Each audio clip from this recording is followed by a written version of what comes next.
চরম একটি ক্রান্তিকাল পার করছি আমরা। সাধারণ নিরস্ত্র ছাত্রছাত্রীদেরকে নির্বিচারে গুলি করে হত্যা করা হয়েছে। আমি আপনাদেরকে খুব ভয়ঙ্কর একটি তথ্য এবং খুব গভীরভাবে চিন্তার একটি বিষয় দেখাতে চাই। পাকিস্তানি শাসন শোষণের সময় অর্থাৎ 1947 থেকে 1971 সাল পর্যন্ত 24 বছরে যে গণহত্যা না হয়েছে, এই কয়েকদিনে এই ছাত্র আন্দোলনে তার থেকে 4 থেকে 5 গুণ বেশি হত্যা করা হয়েছে। আমি একটু প্র্যাকটিক্যালি দেখাতে চাই। 1947 থেকে 1971 পর্যন্ত 24 বছরে গণ আন্দোলন হয়েছে মোট 4টি। এই আন্দোলনগুলিতে মূলত ছাত্ররাই নেতৃত্ব দিয়েছে, কিন্তু সাধারণ মানুষের অংশগ্রহণ ছিল। আমরা অনেকেই জানি যে 1952 সালে শহীদ হয়েছিল 8 জন। আসলে 52 সালে 8 জন শহীদ হয় না, 52 সালে শহীদ হয় 39 জন। যে মিছিলটি ঢাকা মেডিকেল কলেজের সামনে গেলে গুলি চালানো হয়, ওইখানে গুলিতে মারা যায় 8 জন।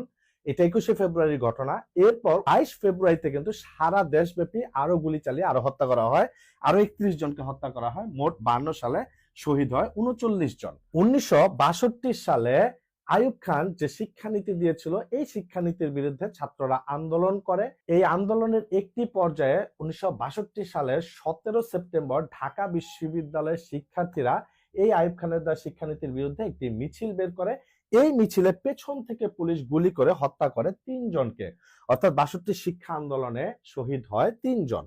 বঙ্গবন্ধু যখন 1966 সালে 6 দফা দিয়েছিলেন, এই 6 দফার পক্ষে একটি আন্দোলন হয়ে গিয়েছিল। এই আন্দোলনের একটি পর্যায়ে 1966 সালে 7 জুন আওয়ামী লীগের পক্ষ থেকে হরতাল ডাকা হয়েছিল এবং এই হরতালে 1966 সালে পুলিশ গুলি করে হত্যা করে 11 জন। 1969 সালে যে গণ অভ্যুত্থান হয়ে যায়, এই সময় অনেককে নির্বিচারে গুলি করে হত্যা করা হয়েছে। এই যাদেরকে হত্যা করেছে তাদেরকে ঠিক কত তারিখে কখন কিভাবে হত্যা হয়েছে তার পূর্ণ বিস্তারিত ডকুমেন্টস আছে। উইকিপিডিয়াতে গেলে তার ফুল লিস্ট পাওয়া যায়।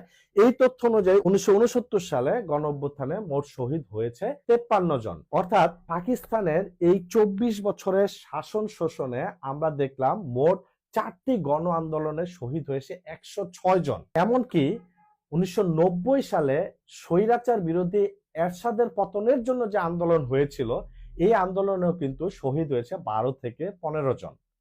তা আমরা দেখলাম 24 বছরের শাসন শোষণে 106 জন শহীদ হলো।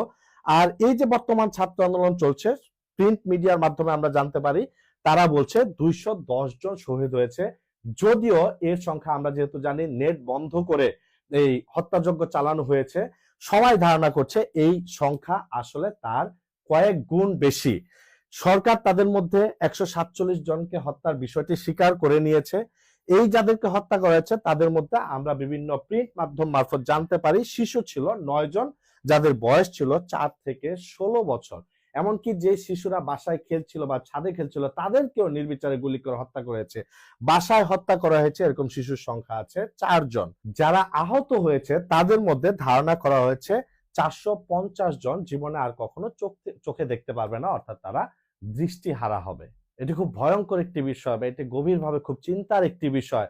পাকিস্তানি শাসক শোষকেরা 24 বছরে 4টা গণ আন্দোলনের যে হত্যা করেনি, আপনারা এই কয়দিনে তার 4 থেকে 5 গুণ বেশি মানুষ হত্যা করেছেন।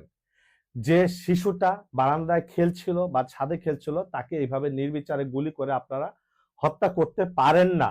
যে কিশোর পানি বিতরণ করছিল, নিরস্ত্র কিশোর, তাকে আপনি এইভাবে গুলি করে হত্যা করতে পারেন না। যে কিশোর নিজের জীবনকে বাঁচানোর জন্য নির্মাণাধীন ভবনের ছাদে আশ্রয় নিয়েছিল, লুকিয়ে রেখেছিল নিজেকে, সেই নিরস্ত্র কিশোরকে আপনি এইভাবে গুলি করে হত্যা করতে পারেন না। এটা অন্যায়। পাকিস্তান যেটা করেছে, যে 24 বছরে তারা যা হত্যা করেছে আপনারা তার চেয়ে কয়েক গুণ বেশি হত্যা করে ফেলেছেন। এটা অন্যায়, এটা আপনারা করতে পারেন না।